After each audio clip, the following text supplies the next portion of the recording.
Hello, everybody. Welcome back to another episode of The Claw and the King. I'm once again joined by my good friend Zoops. How you going, buddy? I thought we were lovers. I thought we already clarified this. I don't like you calling me friend anymore. But anyway, a lot of controversy. What were you saying? Friend is it. Friend is it? Yeah. Oh, okay. I was kind of hoping for a bit more from our relationship, but never mind. I think that there's been a lot of controversy this week, hasn't there? I mean, obviously not from your perspective because you're a cheating scumbag, but I think that and that's just not in a personal life sort of setting.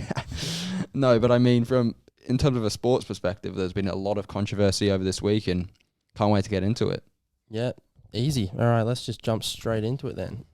We'll start things off. Do you want to start with F1 or UCL? Let's just do UCL first. So, over the last, day or two, the round of 16 draw for the Champions League has been done not once but twice, which is a little strange. I'm used to it only being done once. Not sure if you've seen it done twice. I've only recently probably been watching the draws, probably in the last couple of years. I've never seen it. But I mean, the draw itself was probably the most scripted bullshit you've ever seen. Every single Manchester United fan, including me, was sitting there going, we're getting PSG. There's no way on earth that the UEFA is going to miss out on this money grab. They're like, oh my God, Messi and Ronaldo. Oh yes, Messi, Ronaldo. Get in there, my son. Let's get that draw done. So I already knew that was happening before it happened. And then you hear all this stuff about how they screwed up, even though they do draws for a living, these people. They can't manage to sort of figure it out. What was the official reason for a redraw? Manchester United weren't in the pot for the original one for Atletico Madrid. And they accidentally got put in the pot for Villarreal, who they couldn't get because they were in the same group. Because they got drawn against Villarreal first in the first draw. They got drawn against Villarreal, which obviously you can't have because for the simple reason that they're in the group. They're the same group, so you can't do that. And you can't have them from the same country. So that's why it was sort of screwed up. And then they had to redraw. And then lo and behold, who do we get again? The second toughest group team we could have faced, which was Atletico Madrid, who, of course, Ronaldo's old Madrid rival. So it's just typical that they're going to... And I predicted it. Could have faced Chelsea. I told myself, I'm like, after they announced the redraw, and we're like, we're getting either Sporting Lisbon, Ronaldo's old home or old first team, or we're getting Atletico Madrid. There's no way that the Champions League are going to miss out on Ronaldo and Messi for nothing. You know, they're going to get some sort of consolation. They're going to get some sort of rating sort of boost. It's so rigged. It's so obvious. I mean, it's the most obvious shit I've ever seen in my life. Now, in saying that, and then Chelsea go and they finish second in their group, get Lille twice. Yeah. How does that pop? Lille's a tough team. How does that? And then Man City, jog on, you fucking twats. Man City getting the easiest draws twice. They got Salzburg the first time, I think, and who else did they get the second time? It was a really easy one. I can't exactly remember, but City getting an easy draw. Bayern got a tough draw starting off, and then they got Salzburg, I think. Yeah. Who did City get for the second time? Sporting. Yeah, of course. Fucking wankers. A lot of them. Liverpool got a tougher one. I think Liverpool started off with an easy one, and then they got Inter, which is a decently hard one. They've still got some good players there, even though they lost Lukaku and and Hakimi over the. Eriksen's died. Well, he hasn't died. He's in recovery. That was a dark joke. Ooh. It was a bit dark. I think the football world's still sort of comprehending what you just said there. But I think, no, obviously it was scripted. Everyone knows it's scripted. Guarantee if PSG get through to the next round, we're getting PSG again. Do they redraw for the quarters? I thought it would just be a bracket system. I'm actually not too sure. I'm pretty sure they have to redraw. Why isn't it just a bracket system from the start? I don't know. They try and reap the most money. They try and get as most dollars as possible, UEFA. Don't doubt them in that. They'll find the money in a fucking pavement, mate. They'll find $20 on the pavement. Don't you worry about UEFA finding ways to make money. But I think that it was obviously scripted. It wasn't as scripted and rigged as the F1, which we'll talk about later, which was obviously I'm not a Lewis fan, but I'm just an English fan. And I hate the Dutch. Well, I don't hate the Dutch, but I mean, come on. They're a bit weird people, aren't they? Can we all agree on that? They're a bit weird. I love Dutch people. You love the Dutch? Why do you like Dutch people? I don't know. You like Amsterdam? I had a nice time when I was there. You had a nice time in Amsterdam? Yeah. What'd you do in Amsterdam? What'd you get up to? I was 10 years old. I mean, what did you do, though, in Amsterdam? I bought some clogs. That's it. The whole time you were in Amsterdam, you just bought clogs. Yeah. Okay. And windmill souvenirs. You bought windmill and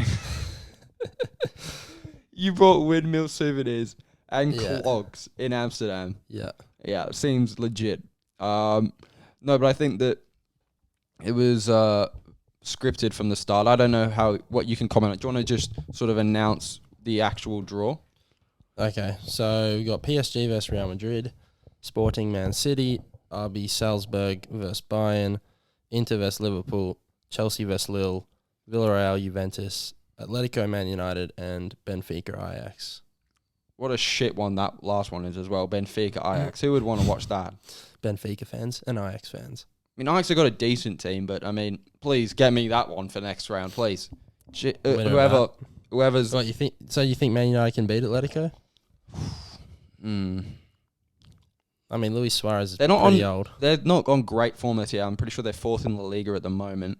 They've not been that great. They got sort of bounced out pretty easily by obviously Chelsea, who won, which isn't that sort of bad, I guess, because they were so great last year, Chelsea. But yeah, it's a difficult one because they're a very resolute team. They're a very good defensive team. They usually perform like above their weight in Champions League. Yeah, apart from last year. But yeah, they're very resolute. They're very emotional. They're passion merchants basically. They sort of play well off the crowd, and they've got a lot of sort of gritty players in that team. And yeah, it's going to be a tough one. I hope that Ralphie Ragnick baby can sort of No, I won't sing. I hope Ralph can sort of get us into some sort of system by then. It's in February, so hopefully by then we're in some sort of structure and system so we can utilize all the talent that we have and we sort of retain a lot of the talent that looks like might go in January. Obviously, Martial sort of said that he wants to leave in January. His agent has sort of explained that, which was kind of disappointing to hear, but that happens when you don't get playing time. So I hope we can retain a lot of the talent that we have for the Champions League. And if Ralph can get us into a system, I think we've got every chance of beating them. They're not in great form this year. They've got João Felix, who's sort of underperformed at his time. They spent over £100 million on him a couple of years ago. They've got good players. You look at their starting lineup. They're still a good team. I like Correa. I like Llorente. They've got good players. They got Oblak, obviously. Suarez. So we're going to have to be on our best, but I think it's a possibility. Obviously, Chelsea getting an easy group. Man City getting an easy draw. Sorry. Liverpool should beat Inter Milan. So I think the English teams, again, might be there. I think we might face a Liverpool in the next round. That would be fun. Yeah, I'd like a Liverpool. You'd like a Liverpool? Yeah, because it's a rivalry that I care about. I don't give a shit about some Messi Ronaldo stuff. I don't care about that. I care more about Messi Ronaldo than Liverpool. Really? Yeah. It's the biggest rivalry in football. Why wouldn't you care about Liverpool? Because it's Messi Ronaldo, the two greatest players of all time. I'd rather knock Liverpool out than PSG out.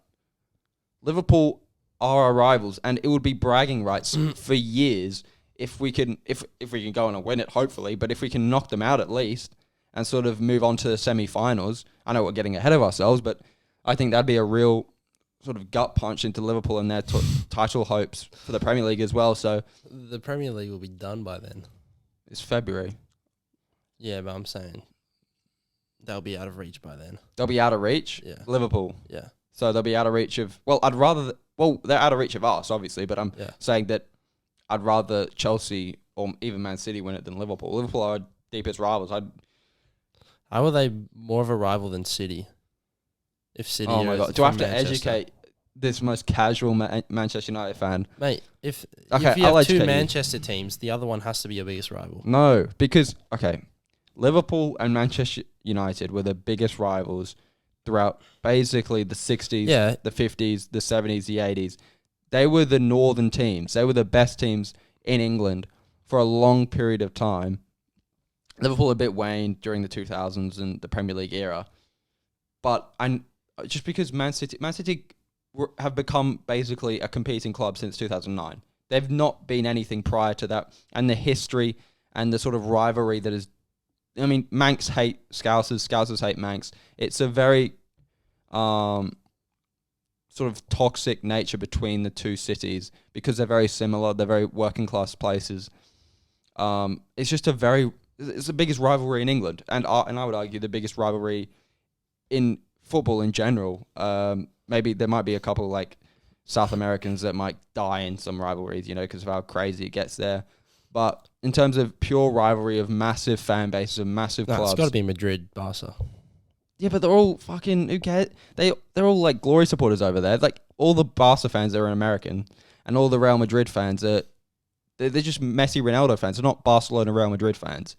I think Liverpool fans and Manchester United fans, in terms of devoted fans, I mean, I'm probably wrong, and obviously Real Madrid and Barcelona are massive clubs, but the rivalry between Manchester United and Liverpool is unbelievable. And I think once you go there, and once you see sort of the hatred that both clubs have for each other and both set of fans have for each other, you'd understand. City, I mean, they're just plastic, aren't they? They're not real. They don't have history. They bought their way to where they are. And they'll say, well, you spent this amount on wages this year. Well, we make our money. You got it from a Arab billionaire. So what we're saying is basically Liverpool is our biggest rival. And it has always been our biggest rival. Okay. So I know you as a casual fans out there would want to see Messi, Ronaldo. Yeah. No, I'm not interested in that. Mate, it might be the last time they ever get to play each other. I couldn't give a rat's ass if it's the last time.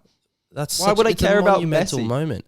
Because Why? you have to respect his greatness and you want to see them play each other. I do, but I'm going to be honest. I don't care how Messi plays. I really don't. My only affiliation is towards Manchester United and Manchester United doing well. I have no interest in fucking Messi versus Ronaldo at all. This could be the last time. Wow, what a spectacle. Maybe we should have it in Abu Dhabi or something. Like, I don't care about stupid shit like that. I care about Manchester United winning, and if we face Liverpool, I'd be happy about it because if we beat them, it's 10 times sweeter. I don't see any sweetness that I get or extra joy I'd get from beating PSG. I'd be like, yeah, we get to the next round. Yeah, I know. That's what the thing is. I'd be like, oh, okay, we got to the next round, good. Everyone else would be like, every casual fan or every neutral fan would be like, oh my God, Ronaldo beat Messi. Oh my God, Ronaldo's my GOAT. Hashtag my GOAT. Yeah, Yo. He is my GOAT. Pessy. Pessy in the mud. Pessy. Penalty, Messi. It's just a meme. You're not in the football TikTok. Anyway, my sort of feeling about it is that Liverpool... I mean, Man City would be a cool thing to do as well. Any English club to knock them out would be sweet, but I'm just focused on getting past Atletico Madrid. You can't think too far ahead when you're Manchester United and where we're at the moment. You've got to take it tie by tie and draw by draw. And hopefully that we can get through. I think we can, though. Do you have an upset potentially that you upset? Ooh, upset. Ooh, upset. I guess Real Madrid would be the underdogs against PSG. That's probably the best sort of tie on paper.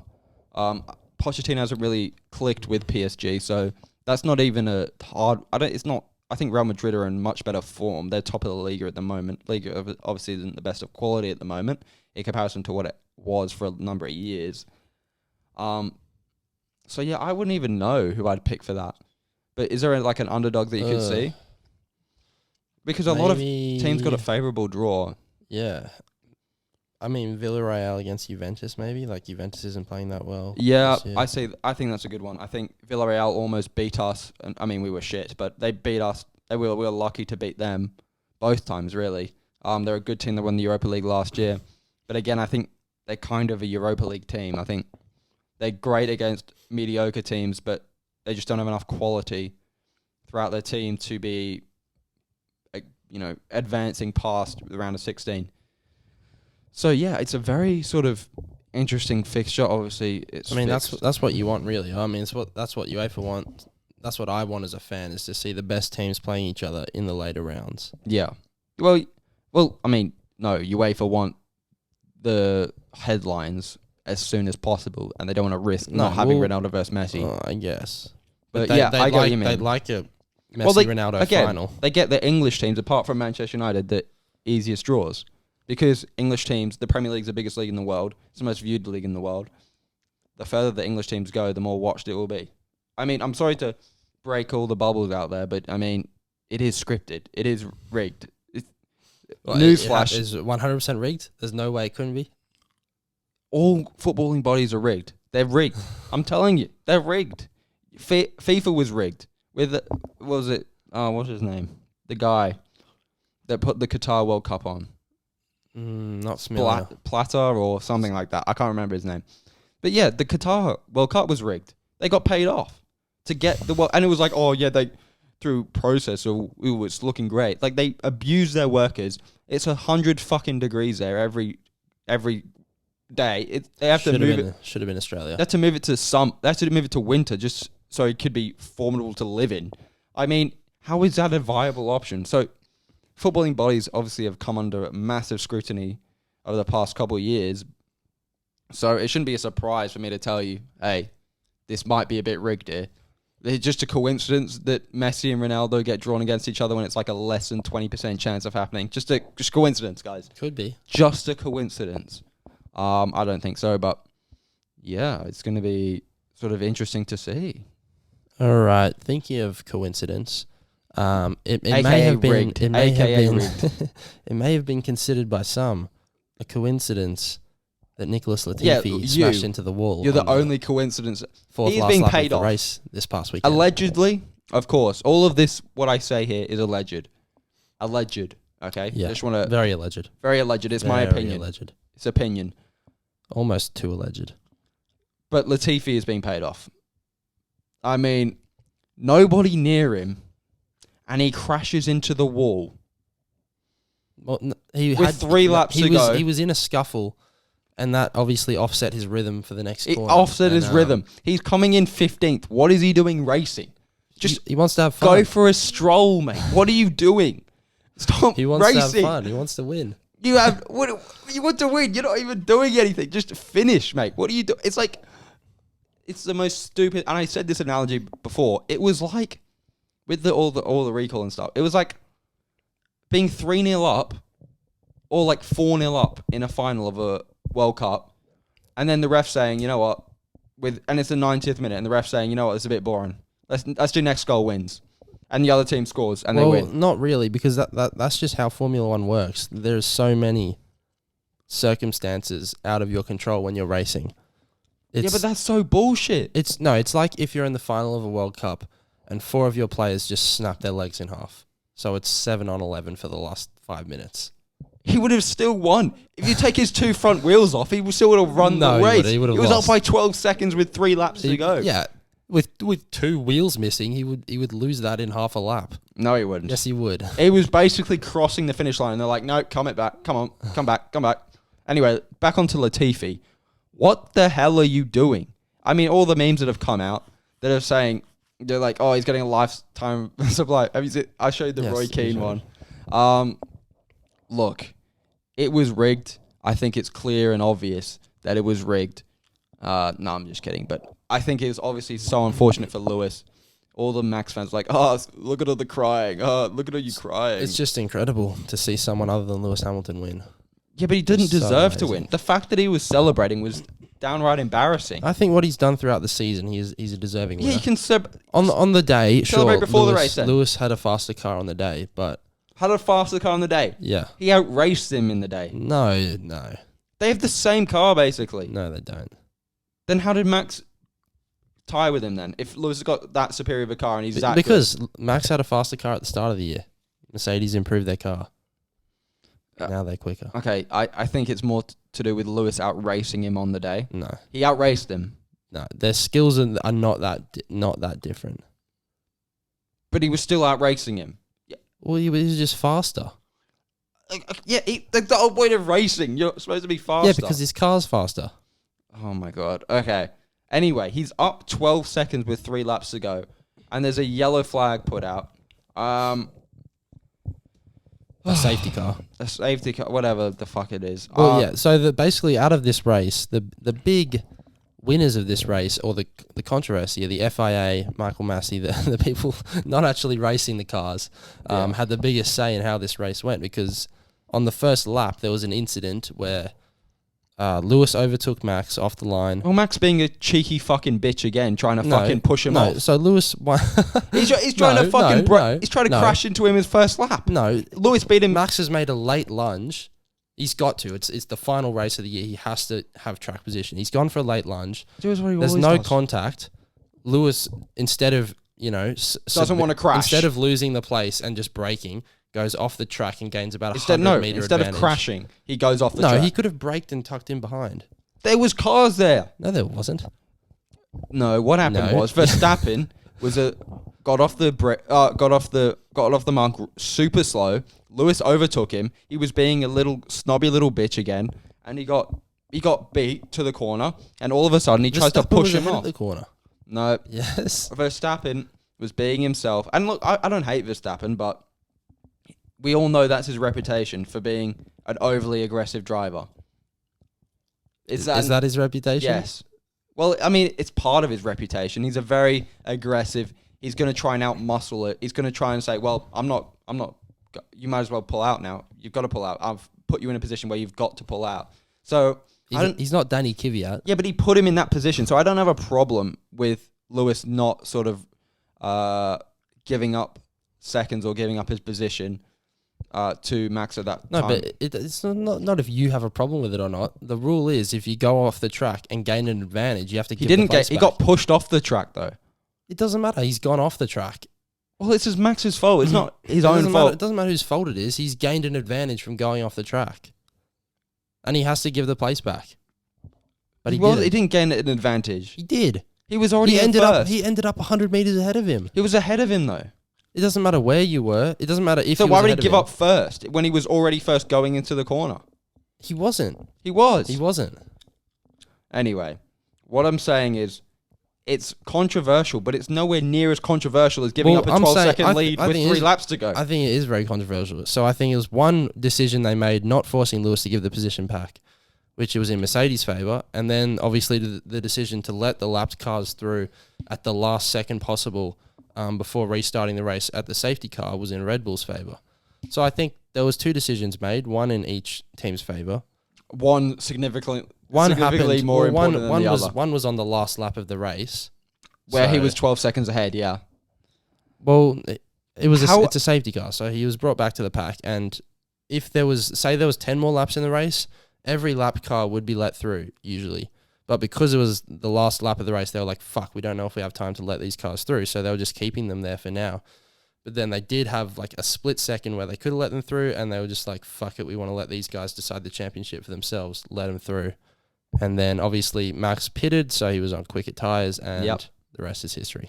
I'm just saying that it was so unbelievable to me, because I'm coming at this as a sort of like a immature, casual F1 fan.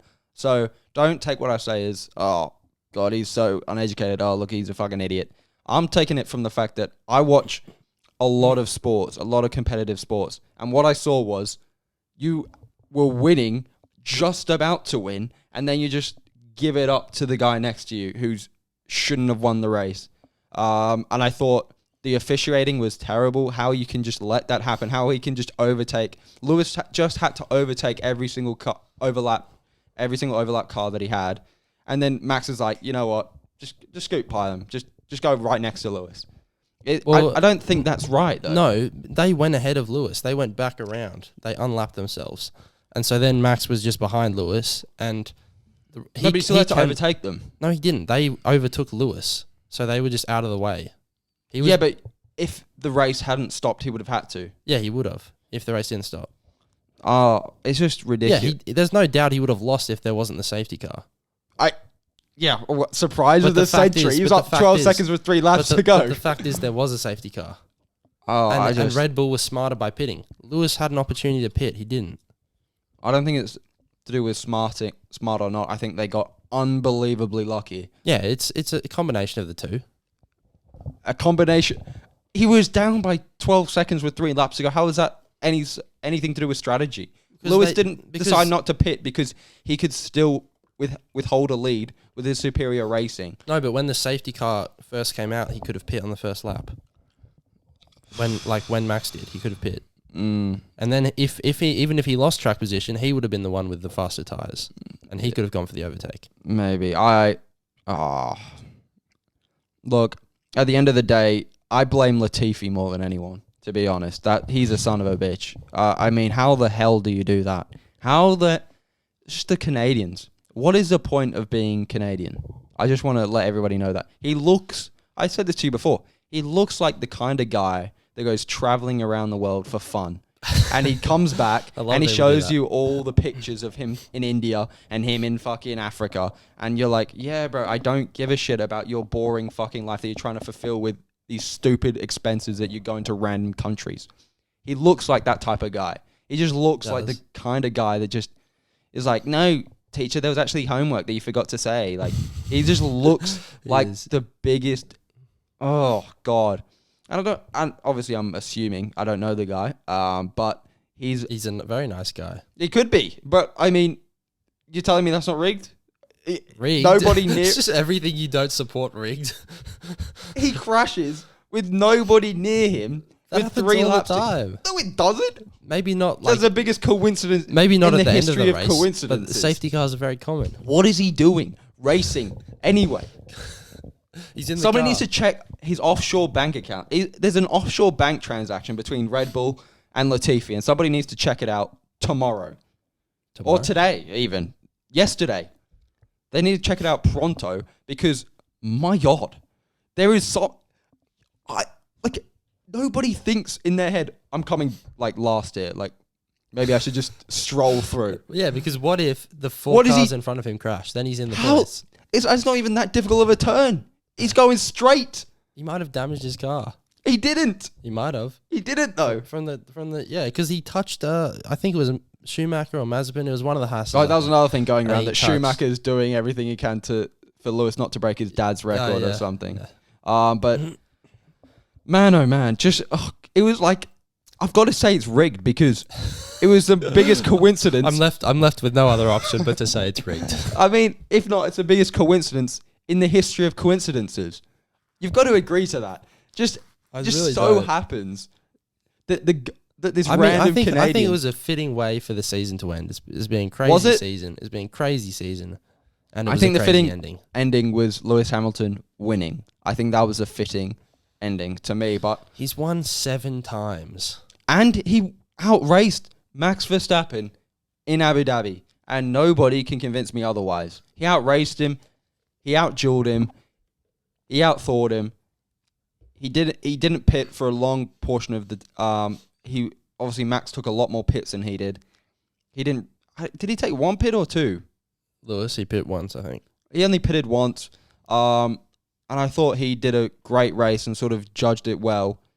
And without Latifi being an idiot, he would have won it by a landslide. So. Yeah, I just can't believe it. I'm only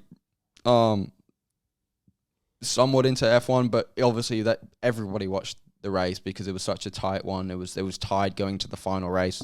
You got to watch it. Was that the only race you watched all year?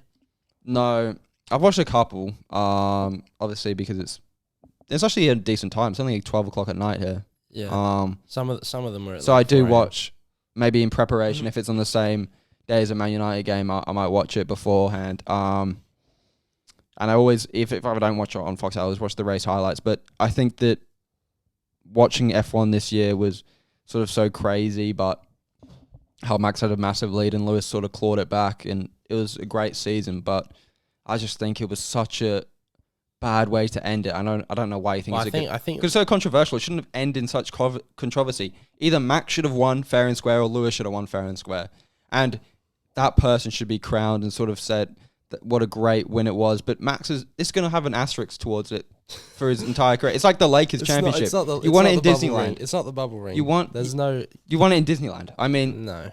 It's worse than that because at least you won it in fair competition. At least you. The thing is, it is fair competition. It's just unlucky. It's like Miami. It's like Miami being up 3-1, and then their entire team getting injured, and then you having to play their G League team. Yeah, it's not rigged. It's unlucky for Miami. But I don't know. It's obviously probably unlucky, but with the amount of controversy that we've seen over sports and sporting bodies recently, I mean, come on, it looked suspect, to say the least. Well, I think they were just panicking because there was every lap they did behind the safety car, they were like, fuck, we're closer to ending this race and we're not actually racing for it. The safety car should have gone to the end. That's the last thing they wanted. They did not want the but it should have to finish. It should have though. It should have though. But it was just, there was really no precedent for what was happening. They had to make a decision in a minute, basically, that would change the course of the season, change the course of Formula One history. And I think they just did the best they could to try and get a race out of it. It wasn't the right decision, though, was it? And you don't want to see our notes, what I've put down here. It's got a few expletives, but... Well, you don't want to talk about it anymore. You were very happy to talk about it before we started. I wasn't very happy. I was more in anger with what I sort of saw. But, yeah, in essence, F1 is sort of... This season probably has grown the popularity of it, in my opinion. Yeah, definitely. The amount of people I've seen put it on their Instagram story. I'm like, yeah, there's no way you watch F1 before. It's just it infuriates me when casuals start watching stuff. That's what happens, and they start showboating it like they know what they're talking about. I mean, that's what happens in sports. Infuriates. So. If you put fucking Verstappen winning on your story, and this is the first year you've watched F1, please stop. Just infuriates me. I mean, it's all the LeBron fans, really. It just infuriates me in team sports how people go for one player. It weirds me out. But hey, at the end of the day, Max over the season probably deserved to win. Mercedes did have a couple lucky things during the season, but to end it like that when Lewis... I would have understood it if he was 3 seconds ahead or if it was a lot closer. I wouldn't have said it was as rigged, but my God, it was that much of a cakewalk for him at the end. And it was kind of just... Throughout the whole race. It was out of nowhere that they were literally in the process, Martin Brundle and Crofty were in the process of crowning Lewis. They were like, he's done it. Great job. And then they just cut back to Latifi in the wall. They're like, oh, Latifi's in the wall. Oh, no. And it wasn't even a big reaction. They were like, it's just a minor thing. And then the safety car came out and all hell broke loose. But yeah, I think it was a great season, but I just can't believe how it happened. I would have been happy if it was 3 seconds and they sort of crowned it, like I said. They sort of did the safety car thing, but he was cakewalking it, and they just gave it basically to Verstappen, it felt like. It just felt like it was given away, which I don't want that feeling to happen because he is such a great driver, young driver. The only person I don't like is Leclerc because he was born in Monaco. That's a simple reason why I don't like him. But apart from that, great season by him. George Russell is going to be... Is that his name? George Russell, see? I'm learning. George Russell is going to be his teammate next year for Hamilton. It got kind of close, though, in the race, I felt like. Up around this sort of place where Perez sort of blocked off Hamilton for a couple laps. It felt like it was kind of closing up, and Verstappen was... But it was only closing up because Perez was blocking him. Yeah, but it felt like Verstappen had caught up to Lewis. Yeah, he did catch up to him. But then Lewis sort of just went away from him. And it just from then on, it was a cakewalk. And then it sort of turned into Verstappen's sort of lucky win, which I don't like. I don't like when it ends in controversy, and I don't think it should have ended like that. But hey-oh, what can you do? It is what it is. On to next year. All right. Talk about a little bit of b-ball. We'll talk a bit about it. We'll briefly touch on the Curry. Obviously, today when this is filmed, Curry passed. Would you say? Do you say passed or passed? Passed. It's passed. Passed. Right. Curry passed. Oh. Nice one. You God damn it! You have to concentrate on saying the English Far words. out. Why did I do that? All right. That seems so scripted. That was such comedic timing. Anyway, Curry passes Ray Allen for the all-time three-point made list. Sort of, you expected it to happen before the season, really, but obviously we just commented quickly on how great Curry is, and just I don't think anyone's going to come close to him. I know he came into the league late. He spent a couple of years at Davidson. He's been injured with his ankle for a couple of years early in his career, especially. But I don't think anyone's going to come close to him for a long time because of the amount that he makes in a year. Like, you saw, they put up the stats, and obviously Ray Allen sort of started his career in a time where three-point shooting wasn't a big thing, but you saw the amount that Curry makes a game and attempts per game in comparison to what Ray Allen did, and you were like, how did this not happen sooner? Well, he's done it in like 700 fewer games or something. Yeah, it's ridiculous, but I think Curry over the next 4, 5, 6 years could extend it even more, and I don't think anyone's going to really come close to him. And I know that the trend is going up for attempts and three-point shots, which I don't really like. I'd like it to sort of maybe go down a bit. But because it then just becomes a shootout every game, and I don't really like that. I do like good sort of defensive games as well, but great sort of player, Curry, and will go down as Great sort of player. great sort of player. Average, I guess, whatever. Decent. It's average. I mean, he's okay. Borderline Hall of Famer. No, I think he's a fantastic player, but this was eventually going to happen, wasn't it? Yeah, I mean, everyone was just sort of waiting for the game that he would do it, and just now it's been done, I guess. So it's just how far he can break it by. Obviously, he's still got, at least 5 years left, if not more. So if he stays healthy, he's probably, I don't know, he might get close to putting 1,000 on top of it. Who knows? Yeah, maybe. I think it had to happen at the Garden as well. I think that was so poetic as well to happen at the Garden, the most iconic place in basketball. It might have happened at Indiana as well, which is like the home of sort of basketball and shooting, which would have been cool, but no one cares about the Pacers. No. But I think having this game on national TV and being at the Garden was such a spectacle. Was Mike Brain commentating? Did he give it a bang? I don't know. I know Reggie Miller was commentating, which was also cool, but I'm not too sure if... I never know who the other guy is until... I can't ever remember who the other guy is. They've always got either... Did he do that? I don't know. I can't recall. But anyway, it was a great sort of moment, and we'll sort of move on to our new segment, the $5 bets. We'll do this is a new little segment. Basically, we're just going to give ourselves $5 a week, and we're going to pick a game for the week that we both decide on, and basically we can do whatever we want with that $5 to make a bet on that game. We can make a multi, we can just go straight up head to head, we can play it safe, we can go for something big. So we're going to do it by who's the highest potential winning. We'll say what both of our bets are. I've got a 4-legger. Yeah, and then we'll say what the odds are. So if we both win, who will actually make more money, and then we'll just tally it up for the week and then carry it on for next week, and we'll see, at the end of a month or 2 months who's got more winnings. Okay. You want to go first? So, yeah, I did a 4-leg multi, and it was a bit screwed, the betting app. I couldn't bet on sports bet's trash. So, but we did a Clippers-Jazz game. I thought that's a pretty intense game. I'm not... So, you were saying your bet. Well, yes, my bet. So what I have, I just need a second to pull this up, just to clarify what my bet was. Now, I did bet on the Utah Jazz to win. Okay, so you're a failure. Oh my God, it reset. No. Oh no. Okay. I said Bogdanovich was my main multi. I remember. Okay, I know it off by heart.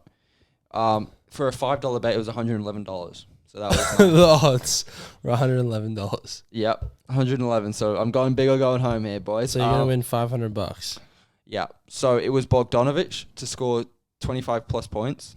Okay. 6 plus rebounds. 4 plus assists. And the Utah Jazz to win. That was my multi. $111. That was $111. That Yeah. seems really high for that. I thought that would be like $10. Well, they don't expect much from good old Bogey. I saw it firsthand last year in the playoffs. He sort of torched us again in the first game, I think, that Kawhi was out. And he torched us. And I think he's going for a big one here. I think if Batum's out especially, we're not going to have many that can match up well with him. And I just think he's going for a big one. He's going for a big boy. Okay. Big boy game. Well, okay. I also have a 4-leg multi. How much? Not quite the $111. How much is it? I think it was about $460. $460. Yeah. Well, that's So a you- pretty so you- standard multi. $460. No, $4.60. $4.60. Yeah. Huh? Bro, that's how the odds work. $4.60. So if you put in 5, how much you make? 460 times 5. Oh, okay. So you make 20 around. Yeah. Okay. So it must be like Mike Conley to score 10 points or something. So it's Conley to score 15 plus points. Wow. The Jazz to win. Yeah. Gobert 6 plus rebounds. Oh, that's a tough one, that and is. Donovan 4 plus assists. No wonder that's the fucking shittiest multi ever. It's the most I mean, Conley getting plus 15. That might be a controversial one. Yeah, that was was like a tough one. 260. That was a tough 260 one. for Conley, 15 plus. But yeah, Gobert plus 6 rebounds. Wow, that's a tough Yeah. one. Getting a center I mean, to be fair, he was terrible against us in the playoffs, so that's not a outlandish sort of pick, I would say. But Donovan plus 4 assists. I mean, yeah. I mean, it's a pretty standard one. I'm going a bit go big or go home. I'm going all in on Bogey. I've only picked against the Clippers for the simple reason that I don't believe in us, especially if we don't have Paul George. I know we beat them last year, but we got to have Paul George. It's just no way that Marcus Morris and Reggie Jackson can just keep us winning. Yeah, they suck. Well, we beat... we lost 2 games in a row without Paul George, so... And they both average like plus 20 a game. Unfortunately, they suck, though. They don't know. I tell you who does suck, though. THT, who's just gone into He does. COVID Thank protocols. fuck for that. We're going to go on a fat winning streak now. It's the best news I've got all year. He's on COVID protocol, so Oscar's obviously elated that he doesn't have to play for the Lakers. I'd be more concerned. I'd more be hoping for Westbrook to go in COVID protocols, to be honest. So, yeah, that was our $5 bet sort of section. We'll see who wins. Who wins? The first week, and we'll tally up the scores, and then we'll just keep it going, keep it moving. Okay, so do you want to move on to the UFC? That was just very uncomfortable. You didn't the way like you said that. Okay, I'll redo it. Okay, Oscar, would you like us to move on to the UFC? No, that didn't hit it. All right, I'll do it again. UFC to the game. It's not EA Sports, mate. Okay, I was trying to mix it up. Okay. It's not FIFA 14 All right, Oscar. anymore. Let's move on to the UFC. Yeah? Okay. Why did you have to make Let's it so awkward? Okay. That's my So thing, essentially, it was a big upset. Obviously, Yeah. we'll let you talk for the majority of this section because you are the resident UFC fan. Obviously, off the top, you talk about Amanda Nunes choking. Or getting choked out. Yeah, either way. Oliveira won, surprisingly to me, because I thought Dustin was going to win. Sugar Sean, Ty Tuivasa. Shek. He pulled out another one with a shoey as Yeah. well. So I'll leave you. The floor is yours, my friend. All right. So, I'll start. Okay. I'll just go through the main card. Fuck the prelims. Actually, Dominic Cruz had a good win against Pedro Munoz. Yeah, wrap up the prelims. So buddy. he's nobody cares about those. He's back in the mix at bantamweight. Nobody cares about those 20 and 20s. Okay, we'll go to the main card. Sean When O'Malley. your teacher makes more than the teacher makes more than the Dom prelims. Cruz is on a lot. Well, most He prelims. got a few 100K for that. Most prelims Okay. make a teacher's salary. Yeah.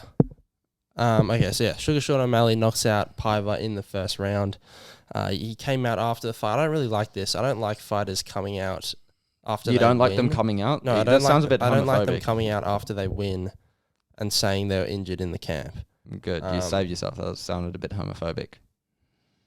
You don't like them coming really? out. You had to make it like that? Like, I mean, you just let me finish my sentence. You said you didn't like fighters coming out. It sounded a bit homophobic towards athletes. Fighters should be straight. I said it. If I'm the first one to say it, fine. Oh God, no. That was a joke. It's a joke. Move on. Amanda Nunes is gay, and you know it's cool. Just move on. That was a joke, please. Okay. What was I saying? Oh yeah, O'Malley knocks out Piper in the first round. And he came out and said, I had a broken rib. I was 99% sure I was going to pull out of this fight. So it's kind of saying, I just fucked this guy up, but it was a shit performance for me. But yeah, he did look pretty good. That was what he was supposed to do, though. Hopefully now, I've just seen today he's been ranked at number 13, so hopefully he can start fighting some ranked guys finally, and we can really see how good he can be. I'd like to see the Cheeto rematch. Cheeto's just coming off a win. I think he's on a 2-fight win streak. He just beat Frankie Edgar. Cheeto's the guy that beat O'Malley with the leg kick. So I think they can run that back because the fight did end controversially, just with a leg kick basically fucking up O'Malley's leg. But yeah, I think he's honestly could be a title contender. Not too sure, but I think he could be. Moving on to the next fight. I don't even remember the next. Oh no, it was Kai. He knocked out Cody Garbrandt. So the Kiwi just flatlined Cody Garbrandt, and that guy's officially done. His chin cannot be resurrected. His flyweight debut was a massive failure, and I wouldn't be surprised if he gets cut, to be honest. And it's just a massive fall from grace. But unfortunately, when he was learning to fight, he was taught to use his head as a blocking mechanism, and he cannot take a punch anymore. So that's probably the end of his career, to be honest.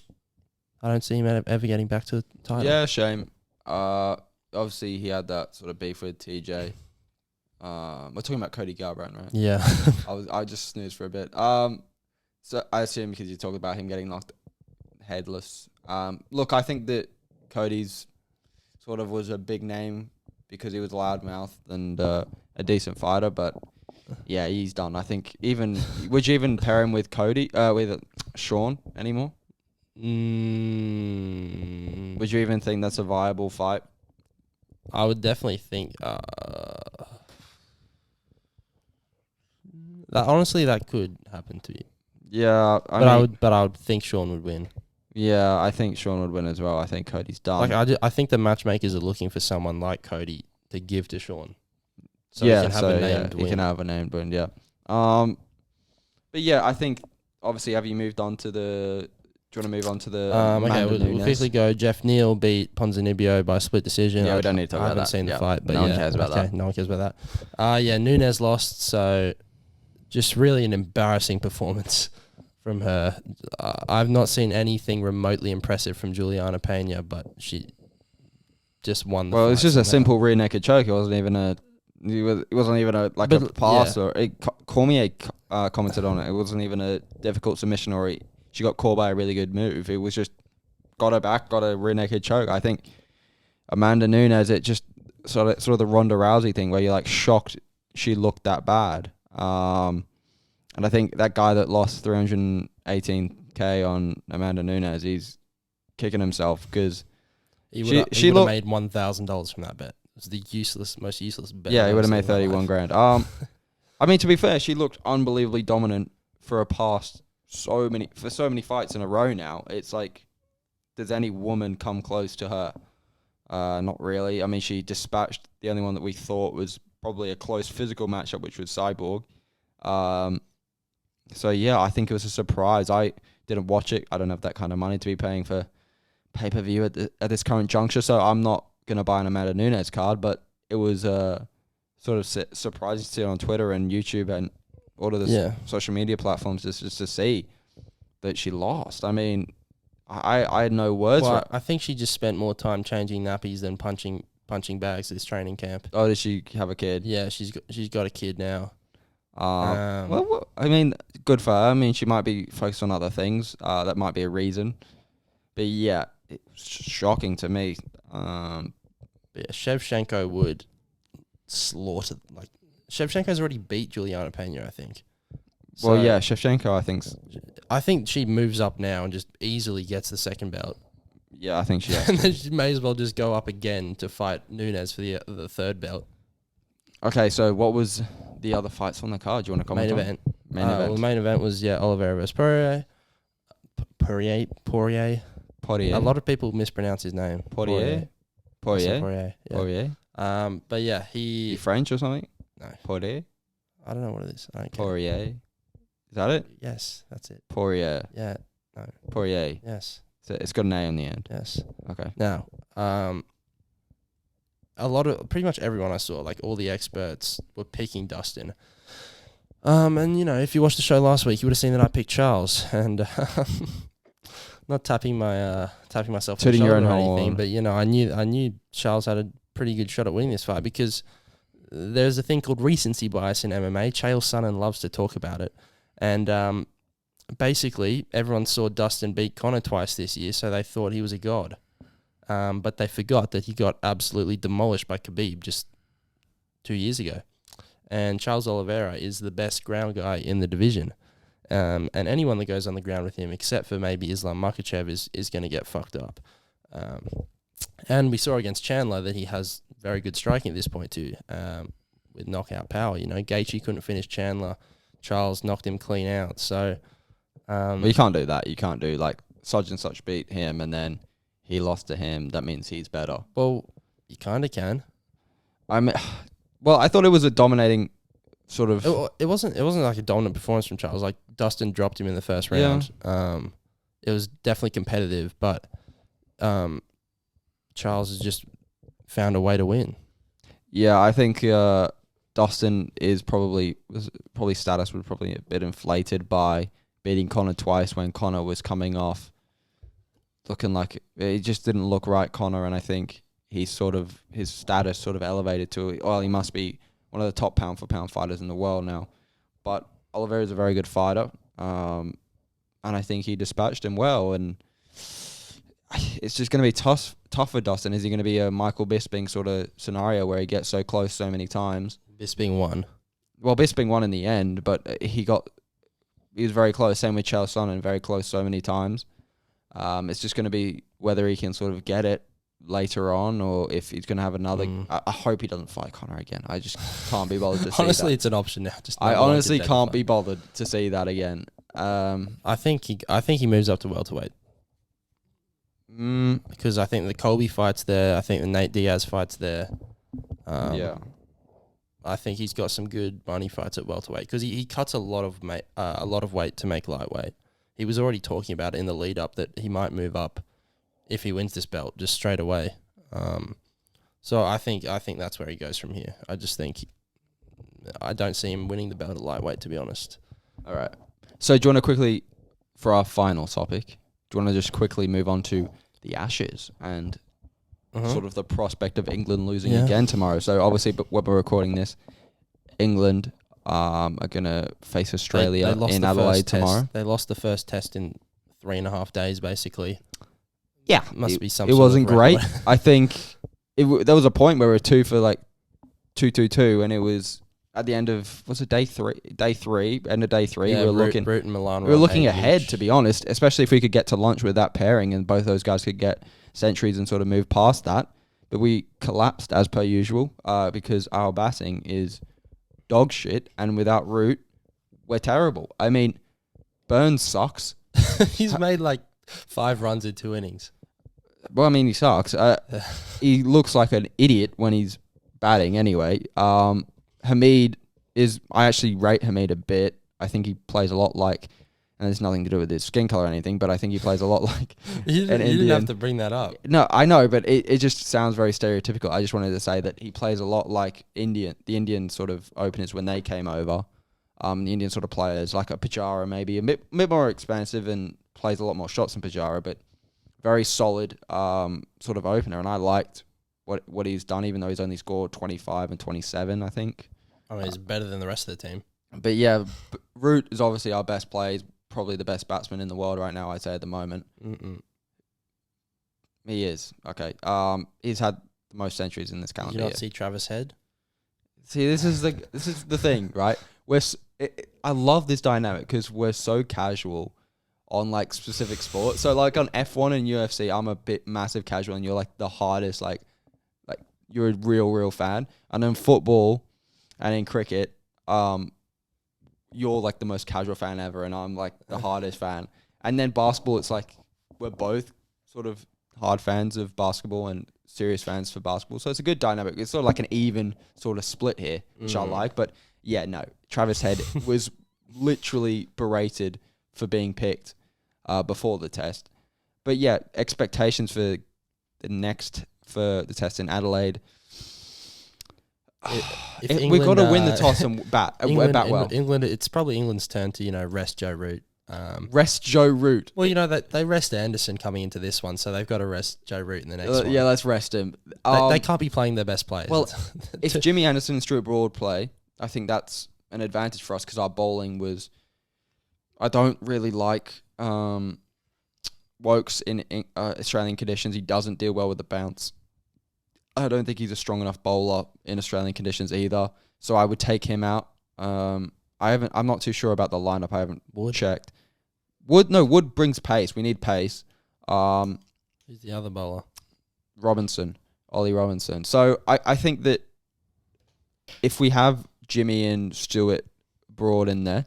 How can Jimmy Anderson still be good? He's 40 years old. I remember him playing like way back in the day when I was a child. Yeah, he's been playing for a long time. He's a great bowler.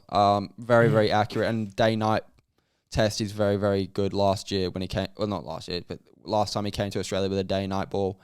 I think we still have a chance, though. I honestly do. I think with a better bowling attack, I think we're a lot more formidable. I don't think Australia are nearly as strong as they sort of like looked in that first innings. I know they scored a lot of runs, but I think there's real sort of in it. I don't think David Warner deals with Stuart Broad at all well. I don't think what's his name, the other opener for Australia, Harris. Yeah, I don't think Marcus Harris is that good. He's not good. I don't think he's that good at it. Full stop. I've watched a couple of Australian tests with him in it, and he hasn't performed. Kawaja should open. It's just a bit apart from Marnus and Steve Smith, who are just unbelievable. Marnus, Warner has problems with Stuart Broad, so I don't really count. But I think that it can collapse as well for Australia. So if we bowl well, I believe we can actually win the test. And our middle order isn't that bad. If you look at Stokes struggling. Butler. Well, it's 2 innings. You can't really judge it.